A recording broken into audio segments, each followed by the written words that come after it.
Rabbil alamin nahmaduhu wa nasta'inu wa nastaghfiruh wa na'udzu billahi min syururi anfusina wa min sayyiati a'malina may yahdihillahu fala mudilla lahu wa man yudlilhu fala hadiya lahu asyhadu an la ilaha illallah wahdahu la syarika lahu wa asyhadu anna sayyidana Muhammadan abduhu wa rasuluh. Allahumma salli wa sallim ala sayyidina Muhammad wa ala alihi wa sahbihi ajma'in. Amma ba'd. Fa ya ibadallah, usikum wa iyaya bittaqwallah faqad fazal muttaqun. A'udzu billahi minasyaitonir rajim. Muka surat 200. Muka surat 200. A'udzu billahi minasyaitonir rajim.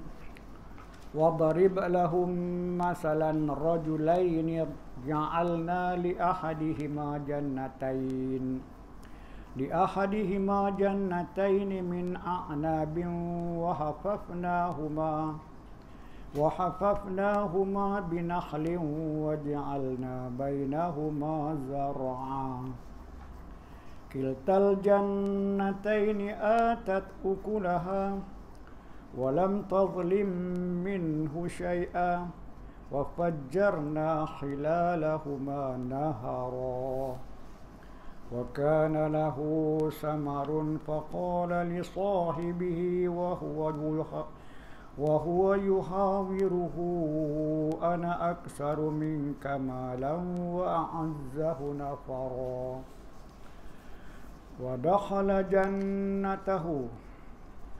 ودخل جنته وهو ظالم لنفسه قال ما أظن أن تبيد هذه أبدا وما أظن الساعة قائمة ولئن رددت إلى ربي لأجدن خيرا منها منقلبا قال له صاحبه وهو يحاوره أكفرت بالذي خلق من تراب ثم من نطفة ثم سواك رجلا لكن هو الله ربي ولا أشرك بربي أحدا ولولا إذ دخلت جنتك قلت ما شاء الله لا قوة إلا بالله إن ترني أنا أقل منك مالا وولدا وعسى ربي أن يؤتيني خيرا من جنتك ويرسل عليها حسبانا من السماء فتصبح صعيدا زلقا أو يصبح ماؤها غورا فلن تستطيع له طلبا وأحيط بثمره فأصبح يقلب كفيه على ما أنفق فيها وهي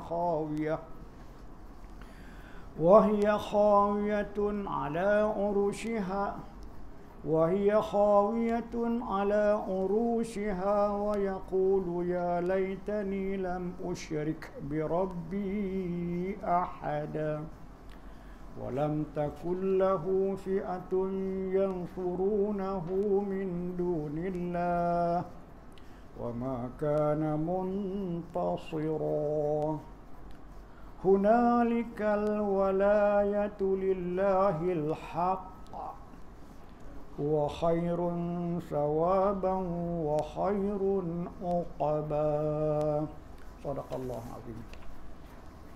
Alhamdulillah, sama-sama kita merafakkan kesyukuran kepada Allah Subhanahu wa taala yang telah mengizinkan kita dapat bertemu lagi dalam kuliah kita pada bulan ini. Mudah-mudahan kehadiran kita dirahmati dan diberkati serta diberi taufik dan hidayah oleh Allah SWT untuk sama-sama kita mengambil manfaat daripada apa yang kita bicarakan pada malam ini, insya-Allah. Ya. Pada malam ini ayat yang kita baca ni panjang dan ceritanya pun panjang, tetapi tajuknya, matlamatnya tak banyak. Iaitu ada dua orang yang berkawan, yang salah seorangnya diberi kemewahan, kekayaan dan sebagainya, dan seorang lagi kawan dia yang tidak punya apa-apa. Ya. Bagi seorang yang mempunyai harta, kekayaan dan kemewahan itu lupa daratan dan membangga-banggakan diri dengan kawannya yang seorang lagi yang tidak punya apa-apa. Namun kawan yang seorang lagi walaupun dia tidak ada apa-apa, tetapi dia tetap menasihat sebagai kawan, dia menasihatkan kawan, ingatlah bahawa apa yang kamu dapat itu semuanya ialah daripada kurniaan Allah Subhanahu Wa Taala. Ya, jangan sampai jadi seperti mana Qarun yang mengaku bahawa kekayaan dia itu ialah hasil daripada kepandaian dia. Jadi hasil daripada nasihat itu, dia tidak makin sombong, makin angkuh. Sebab apa? Dia merasakan bahawa apa yang ada pada dia ini seolah-olah mengekalkan dia di dunia kesenangan dan juga membawa kesenangan lebih lagi daripada di akhirat nanti. Tapi bagi seorang sahabat yang tetap tidak merasa apa-apa, tidak ada iri hati di atas kekayaan yang ada pada dia, mengingatkan balik bahawa itu ialah kurniaan Allah. Allah beri pinjaman pada kamu buat sementara waktu dan Allah boleh ambil pada bila-bila masa. Itu secara ringkasnya. Walaupun panjang ayat yang kita baca ni, dan kalau kita baca ni mungkin 2 malam, 3 malam pun habis. Tapi saya rasa kita ambil pengajaran daripada ayat itu, ringkasan ayat itu pun cukuplah pada malam ni. Kerana apa? Yang pentingnya, apa yang diceritakan ini bukan cerita tentang Bani Israel, bukan tentang cerita umat Nabi Muhammad, tetapi sengaja Allah Ta'ala bawakan cerita ini untuk semua umat. Khususnya umat yang ada pada sekarang inilah, yang mana apabila Allah SWT mengurniakan kekayaan, kemewahan, kesenangan, jangan lupa daratan. Ingatlah bahawa itu ialah kurniaan yang Allah Ta'ala beri sebagai salah satu daripada ujian. Lebih kurang macam kita baca semalam jugalah, Allah Ta'ala berikan sesuatu itu sebagai ujian. Dengan ujian itulah nak melihat sejauh mana kita bersyukur dengan nikmat yang Allah Ta'ala beri, ataupun dengan ujian yang susah, derita, kesakitan, kepayahan, sejauh mana kita bersabar dengan menghadapi ujian Allah Ta'ala itu. Jadi kita telah disebutkan semalam bahawa bagi orang-orang yang beriman, beruntunglah dia, orang beriman ini, kerana apabila dia diberikan kesenangan, dia bersyukur, maka kesyukuran itu baik untuk diri dia, dapat pahala. Dan jika diberikan juga kesusahan, kepayahan, penderitaan, kesakitan dan sebagainya, dia bersabar, maka sabar itu juga baik untuk diri dia, dia dapat pahala juga. Jadi yang pastinya ayat ataupun kisah yang kita bacakan tadi menceritakan tentang peristiwa ataupun keadaan, bukan peristiwa ni keadaan saja. Allah Ta'ala bawakan satu perumpamaan saja untuk kita menginsafkan diri kita, sama ada kita sekarang berada dalam kesenangan ataupun dalam kesusahan.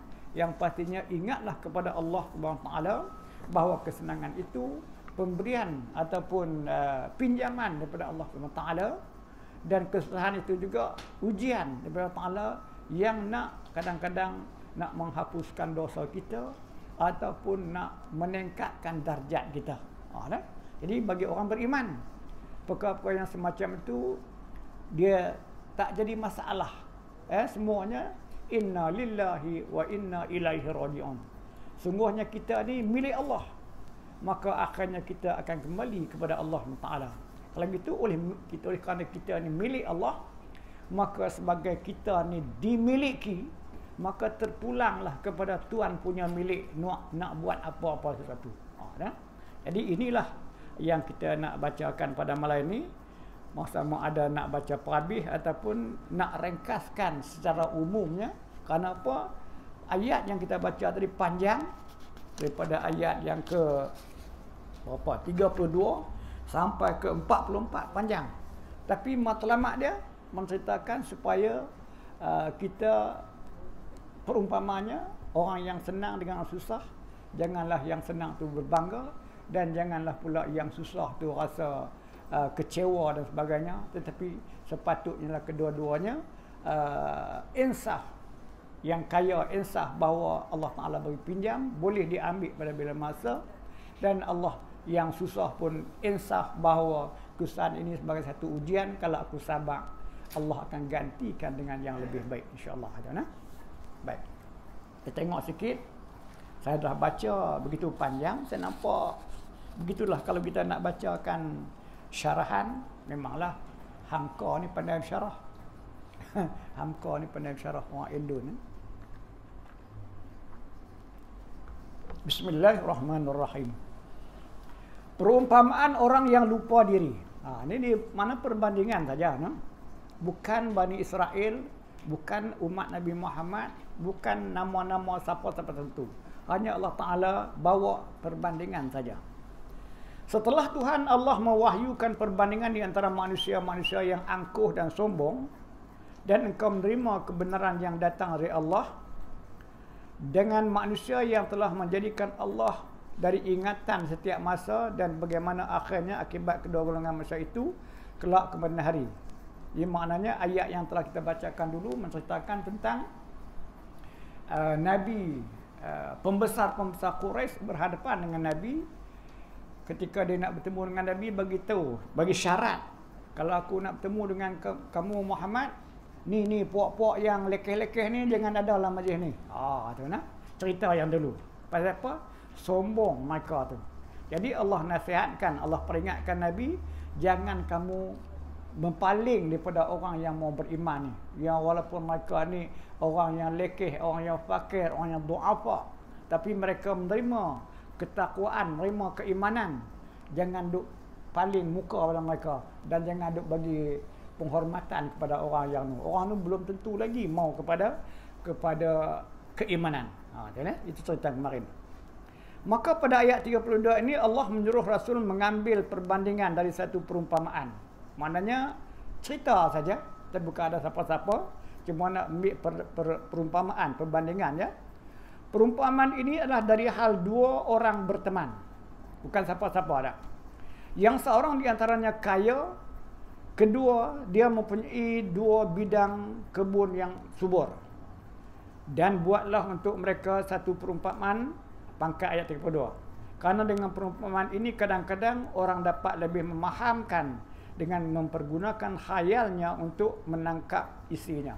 Jadi maknanya dengan perbandingan ini kadang-kadang kita boleh dapat faedah. Jadi maknanya ayat ini panjang, tapi maksud dia ialah nak bandingkan seorang yang kaya dengan seorang lagi yang miskin. Yang kaya dapat nikmat, lupa kepada Allah Ta'ala. Yang miskin, walaupun dia miskin, dia redha dengan apa yang ada pada dia, dan selalu pula menasihatkan kepada yang kaya kawan dia tu supaya jangan lupa. Tetapi orang keangkuhan yang ada pada yang si kaya tadi, maka Allah ujikan tanaman dia tu akhirnya binasa. Pada ketika itu barulah dia rasa bahawa diri dia sebenarnya tidak ada apa-apa yang berkuasa untuk dia nak menghalang apabila datang kehendak Allah Subhanahu Wa Taala. Umpama itu dua orang, kedua-duanya berkawan. Mana bukan seorang musuh dah, tapi dua-dua orang kawan. Biasalah. Kita dengan orang kaya, kita miskin, tapi orang kaya tu kawan kita, kita kawan, bukan tak kawan. Kedua-duanya berkawan. Yang kami adakan bagi yang seorang di antara mereka dua buah kebun anggur, sehat, hebatlah ya. Allah memberi orang itu kelebihan dari temannya. Yang seorang dapat kelebihannya tak ada. Sebab dia mempunyai dua buah kebun anggur, dan anggur adalah hasil yang baik sekali buat dijual ke pasar. Dan kami kelilingi kedua kebun itu dengan pohon-pohon kurma. Dah ada anggur, ada pula pokok kurma keliling. Ini cerita ni kalau dibandingkan maknanya bukan negeri kita lah. Pokok kita ni nak tanam kurma tak hidup, tanam kelapa sawit boleh lah. Nak tanam pokok anggur tak boleh. Nak tanam pokok apa nak tanam? Pokok timun habis dekat kera je kan. Jadi ini perbandingan. Dan kurma pun adalah makanan penting di samping anggur yang dapat pula menghasilkan kekayaan besar. Apatah lagi kalau kebun itu ada dua. Satu pun hebat, apatah lagi dua. Dan kami jadikan di celah-celah keduanya, iaitu di celah-celah anggur dan kurma itu tumbuhan pula, tumbuh-tumbuhan. Misalnya sayur-sayuran yang setiap hari dapat pula diambil hasilnya. Kurma ada, anggur ada, kemudian ada sayur lagi. Tanah dia subur, boleh mendatangkan hasil. Kedua kebun itu telah mendatangkan hasil. Nescaya hasil yang telah didatangkan oleh kedua kebun itu sangat menggembirakan hati seempunya. Anggur sudah bergantungan, kurma sudah masak di batang, sayur-sayuran telah berhasil pula, entah lada, terung, mentimun dan yang lain-lain. Dan tidak berkurangan sedikit pun daripadanya. Hasilnya mewah sungguh. Itu siapa bagi? Allah Taala bagi. Pendeknya, subur dan buah-buahan berlipat ganda. Di luar dari taksiran semula. Agak-agak dapat lebih daripada itu. Diterangkan pula seterusnya, salah satu daripada sebabnya ialah dan kami pancarkan di celah-celah keduanya batang air. Maknanya ada pula saliran air datang. Subur sungguh lah. Nak menceritakan kepada kita tentang mewahnya satu orang tu. Ini kalau kira kebun, kalau ada harta yang lain pun begitu jugalah. Dia punya bisnes sana maju, bisnes ini maju, semua. Batang air atau sungai atau kali, air yang terus mengalir sehingga kedua bidang kebun itu tidak pernah kekurangan air walaupun di musim kering. Dan mengalirnya itu terus-menerus dan bunyi air itu mengalir di celah-celah batu akan menimbulkan pula perasaan nyaman bagi yang punya sono. Nak ceritakan keindahan kebun orang punya yang kaya tu. Dan ada baginya buah. Dan boleh juga dikatakan ada baginya hasil. Artinya bahawa mengalirnya sungai di tengah-tengah kedua bidang kebun itu bukan sedikit membawa hasil, bahkan membawa hasil itu berlipat ganda. Itulah mewah yang kita nampak. Maka berkatalah dia kepada kawannya. Bila dia dah makmur, mewah. Maka berkatalah dia kepada kawannya. Sedang dia bercakap-cakap dengan dia. Artinya setelah melihat betapa subur kedua kebunnya dengan hasil. Apa dia kata? Tengok yang dalam maksud. Aku lebih banyak harta daripada engkau. Aku lebih kaya daripada engkau. Segala-galanya ada aku simpan. Kebunku 2. Hasilnya banyak. Sebab itu simpanan emas perakku pun ada. Engkau tidak ada dapat menyamai aku. Hang apa ada? Hang tak boleh apa nama nak lawan aku nya. Dan lebih banyak mempunyai orang-orang yang kuat-kuat. Maksudnya aku ramai pekerja-pekerja. Aku ramai kuli-kuli. Itu maksudnya. Maknanya memanglah siapa kaya, siapa yang banyak kebun, bukan dia seorang yang kena buat kerja kan. Tentulah pakai kuli. Jadi aku ada kebun banyak, kuli pun banyak. Mewah nah. Tengok bawah lagi. Dan masuklah dia ke dalam kebunnya sedang di dalam keadaan zalim pada diri sendiri. Zalim atau naya kepada diri sendiri ialah ungkapan terhadap orang yang lupa diri dan lupa Tuhan. Maknanya kalau dah dapat mewah tapi lupa diri, lupa kepada Tuhan tu, itu nama dia zalim pada diri sendiri itu.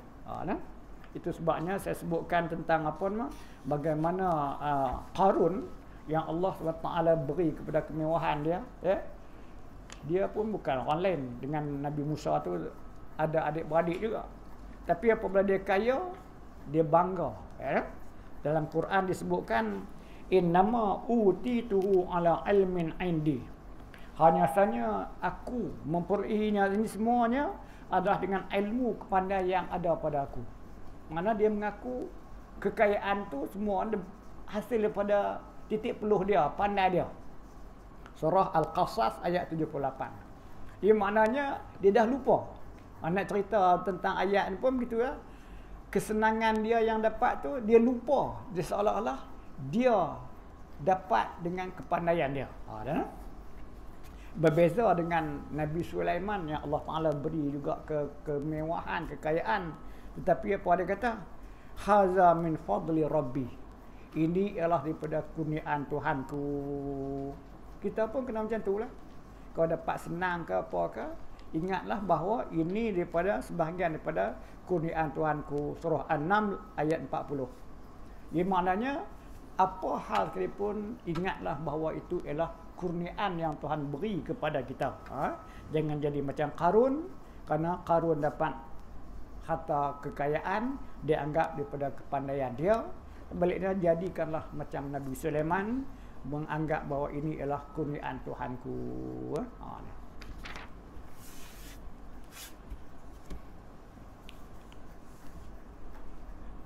Saya langkah-langkah nah. Saya nak cuba habiskan tajuk ni. Sampai dia berkata, aku yakin kebunku ini tidak akan binasa selama-lamanya. Itulah keyakinan yang salah.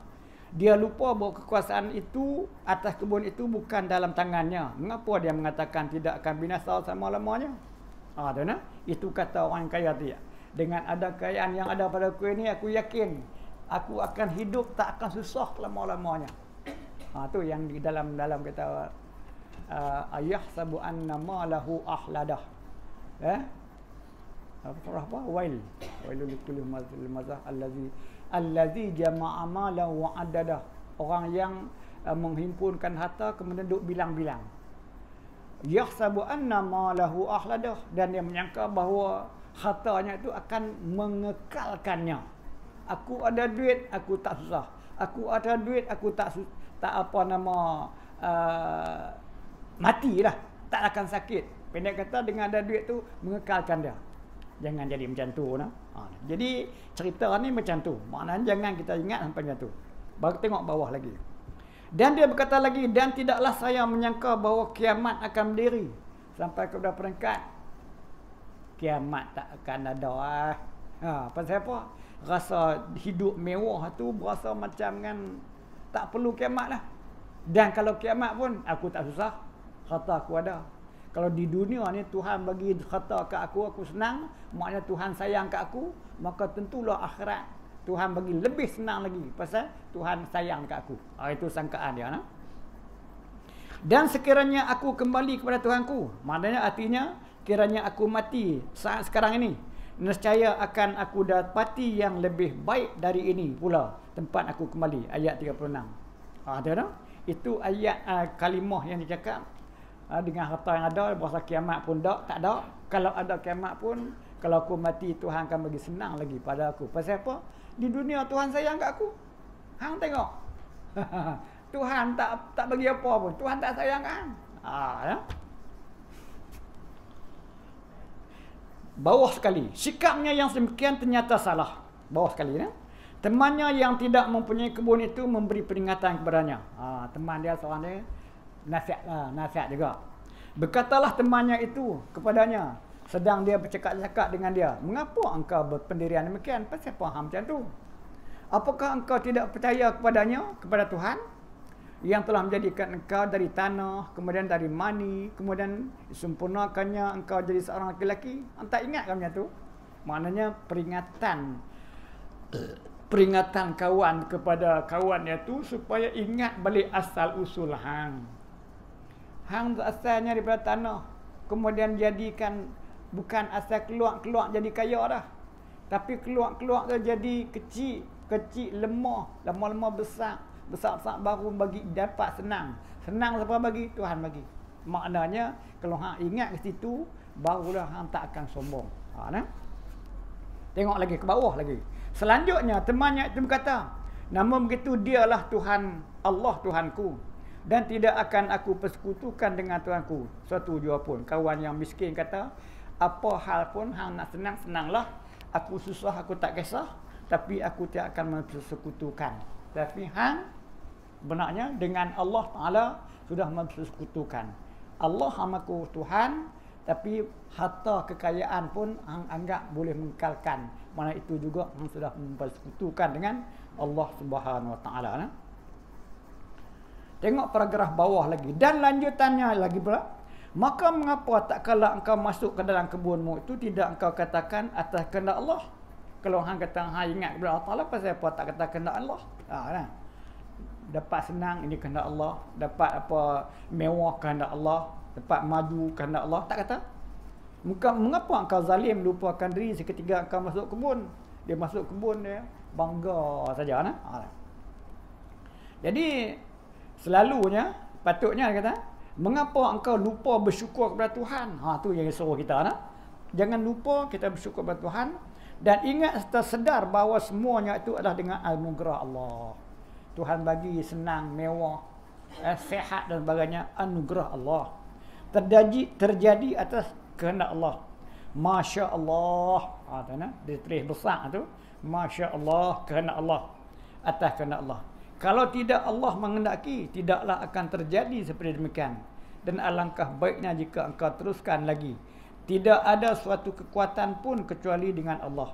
Begitulah yang sekehendak engkau ucapkan. Jikalau engkau memandang aku lebih sedikit daripada engkau tentang harta dan anak. Hang pandang aku tak ada harta. Hang pandang aku anak pun tak apa ada. Hang mewah. Tapi ingatlah itu kehendak Allah. Buka lagi sebelah lagi. Laju-laju kan saya nak habiskan. Pasal apa? Tajuk dia ceritakan tentang tu. Oleh sebab itu, paragraf yang kedua.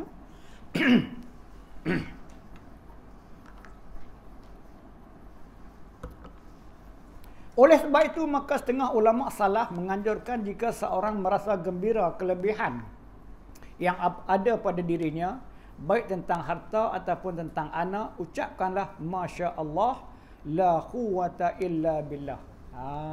Itu pengajaran yang boleh kita ambil. Ucapkanlah Masya Allah, la quwwata illa billah. Itu jadikan pengajaran dan boleh amalkan begitu. Atau jika masuk dalam rumah sendiri, dari perjalanan, kita balik perjalanan ke mana-mana, terasa tenteram dan rumah, bacalah ini. Maksudnya bacalah Masya Allah, la quwwata illa billah. Bukan la haula wala, la quwwata illa billah. Maka tersebutlah dalam sebuah hadis yang dirawikan oleh Abu Ya'la Al-Mawshili, yang diterimanya daripada sanadnya daripada Anas bin Malik. Qala Rasulullah sallallahu alaihi wasallam, ma an'ama Allahu ala 'abdin ni'matan min ahlin aw malin aw waladin fayaqulu ma syaa Allahu la quwwata illa billah fayara fihi afatan dunal maut. Jadi maknanya kalimah tu hadis Nabi lah. Hadis Nabi. Boleh kita beramal. Berkata Rasulullah SAW, bila mana menikmatkan Allah kepada hamba, Tuhan bagi nikmat, suatu nikmat, baik dari keluarga kita sihat, keluarga kita maju, itu nama baik keluarga. Atau dari harta kita pun ada mencukupi, tidak gaduh nak minta-minta ke orang. Ataupun anak, ada anak bagus, anak tak banyak ragam. Lalu dia membaca Masya Allah la quwwata illa billah, tidaklah dia akan berhadapan dengan malapetaka kecuali mati. InsyaAllah Tuhan akan selamatkan kita tak daripada malapetaka apa-apa kecuali dah mati. Itu tak ada kata apalah. Jadi maknanya bahaya tentu saja datang, tak kira lah. Karena penggantian senang dan susah. Bila senang dan susah, ada senang susah, itulah hidup. Tetapi Masya Allah la quwwata illa billah adalah ucapan yang buat hati tenteram dan fikiran lega, hingga betapapun besarnya kesulitan yang dihadapi, namun hati tidak akan berkocak. Jadi untuk salah satu daripada ucapan ataupun doa memberi ketenangan jiwa. Apa dia? Masya Allah la quwwata illa billah. Dapat sebiji ni pun malam ni cukup lah. Amal lah seumur hidup. Ya.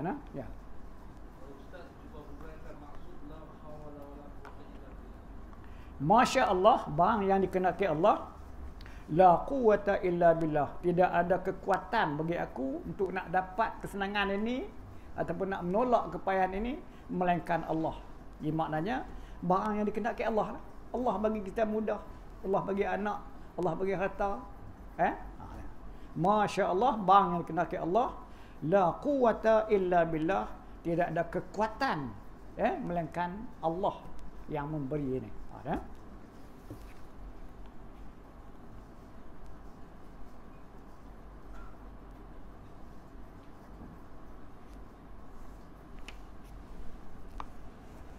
Baik, tengok muka sebelah 207.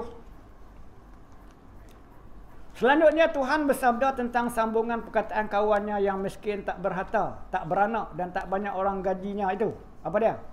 Maka mudah-mudahan Tuhanku menganugerahkan kepadaku sesuatu yang lebih baik daripada kebunmu itu. Walaupun dia susah, tapi dia akan dapat. Mudah-mudahan. Maknanya dia tak apalah, apa nak senang-senang lah. Senang tu apa? Di dunia.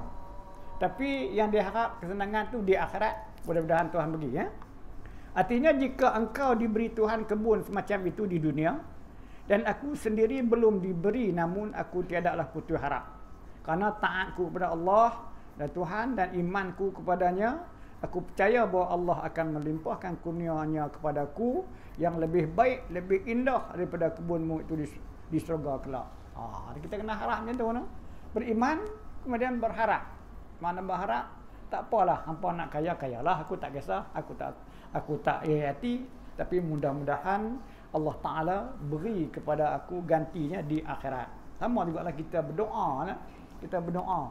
Hari-hari berdoa. Pasal apalah doa ni tak dapat-dapat. Benarnya ada Tuhan.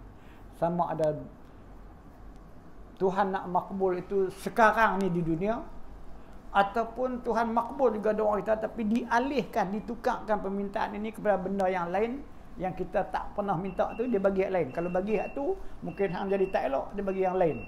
Ataupun disimpan, tak bagi di dunia, dia akan bagi di akhirat. Maknanya ud'uni astajib lakum. Mintalah kepada aku, nasib aku perkenankan. Jadi kita jangan bersalah. Kata perkenan tapi tak dapat-dapat pun. Mungkin Tuhan tak bagi di dunia, tetapi dia akan bagi dia di akhirat.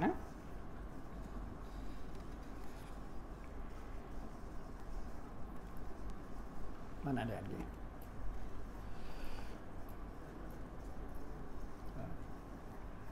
Jadi dan kemungkinan juga sebab Allah Ta'ala Maha Kuasa membuat sekendaknya, lalu dia mengirim kepadanya suatu perhitungan dari langit. Jadi pada orang yang sombong tadi, satu ketika Allah buat satu perhitungan. Apa dia kirim dari langit? Satu bala atau bencana yang dia sangka dengan harta itu boleh menggagalkan apa-apanya. Bila kita Tuhan hantarkan satu perhitungan, maka tahulah dia apa akan jadi. Sesuatu perhitungan adalah arti yang kita pakai dari husbanan. Husbanan.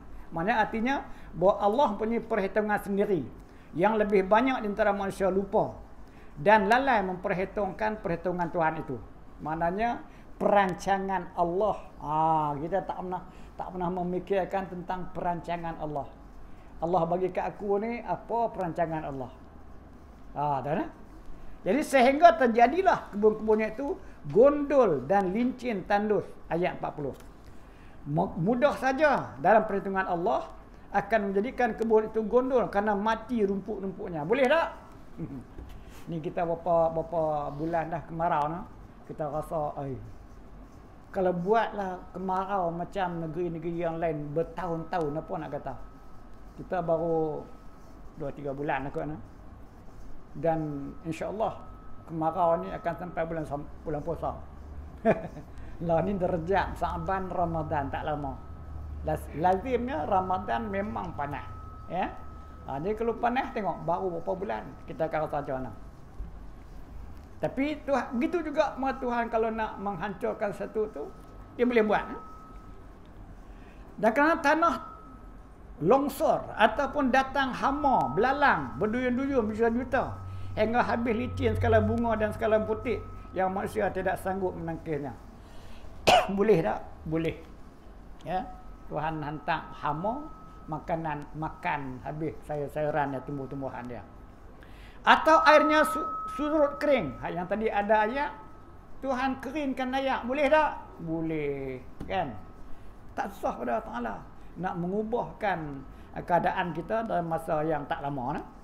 Air yang diharapkan mengair kebun tu batang air kecil mengalir ataupun telaga yang digali. Jadi maknanya lama kelamaan kalau Tuhan nak keringkan tak ada masalah. Maka tidaklah engkau sanggup mencarinya, ujung ayat 41. Macam nak cari mana? Tak dapat cari no? Ini pun terjadi pada hamba Allah yang zalim akan dirinya, yang merasa dirinya kuasa, padahal dia hanya budak Allah ataupun hamba Allah. Turun bawah sekali. Maka binasalah kebunnya. Paragraf bawah sekali. Maka dibinasakanlah kebunnya. Cukuplah rupanya jumlah pertolongan Allah itu. Segala yang dikatakan oleh teman yang tidak mempunyai apa-apa itu, yang mungkin terjadi atas hartanya, memanglah terjadi. Ibarat padi sedang menguning, hampir mengetam, tiba-tiba datang banjir besar. Padi itu habis musnah di londong air. Jadi begitulah. Susah tak Tuhan nak memusnahkan? Tak susah. Jadi begitulah. Saya tak nak baca sampai habis. Jadi kita habiskan maksudnya. Supaya kita yang Allah Ta'ala kurniakan sedikit sebanyak kesenangan, kemewahan, kelapangan dan sebagainya, jangan lupalah kepada Allah SWT. Kerana lupa dengan nikmat itu merupakan kufur nikmat kepada Allah Ta'ala. Dan kufur nikmat itu boleh jadi saja nikmat yang Allah Ta'ala beri itu diambil balik ataupun dialihkan dan sebagainya. Jadi dalam keadaan kita mendapat nikmat, kesenangan, kemewahan, ingat jangan lupa kepada Allah Ta'ala. Jangan lupa daratan. Ataupun dalam keadaan kita susah, menderita dan sebagainya, juga jangan lupa kepada Allah Ta'ala, kerana itu ialah ujian. Mungkin sedikit yang kita rasa susah itu, kita rasa susah di dunia, sebenarnya terlalu sedikit kalau nak bandingkan dengan kalau kesusahan akhirat. Tetapi mungkin Allah Ta'ala nak gantikan kesusahan yang sedikit di dunia itu akan kesenangan di akhirat. Jadi mudah-mudahanlah kita ambil iktibar daripada kisah ini, supaya yang senang jangan lupa kepada Allah Ta'ala, bersyukurlah kepada Allah Ta'ala. Yang susah jangan mengeluh kepada Allah Ta'ala, tetapi sabarlah dengan redha kepada Allah Ta'ala. Mudah-mudahan kita jadi orang yang mukmin, yang senang kita bersyukur dapat pahala, yang susah kita sabar dapat pahala. Dan semuanya itu ialah kembali balik kepada diri kita sendiri. Kita sambung insya-Allah pada ayat yang ke-45 insya-Allah. Wallahu subhanahu wa ta'ala a'lam bi muradi, walillahil hamdu billahi taufiq.